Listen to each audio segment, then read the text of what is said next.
Start. এখন আমরা দেখতেই পাচ্ছেন আমরা গোপাল বিহারের কাছে চলে এসেছি মালদাতে। আর মতিদা কালকে বলেছিল যে কালকে মানে আজকে উনি আসবেন মালদাতে, দেখা করবেন, পরিবারের কে কথা দিয়েছিলেন। আর আজকে সেই কথা অনুযায়ী আজকে এসছেন। দেখতেই পাচ্ছেন এখন গোপাল বিহারের সামনে আমরা দাঁড়িয়ে আছি। গোপাল বিহার এখন অনেক সুস্থ আছে, ভালো আছে।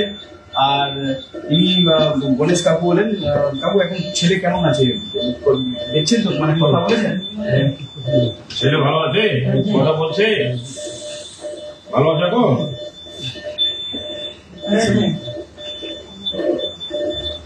মানে মাথায় ছিলে করে নি, চাদরে ছিলে করে, হ্যাঁ ছিলে করে জন্য স্যার অনেক ছিলে আছে, অনেক অনেক। গোপাল দেখ, সবাই তোকে দেখছে, সুন্দর করে সবাই দেখছে।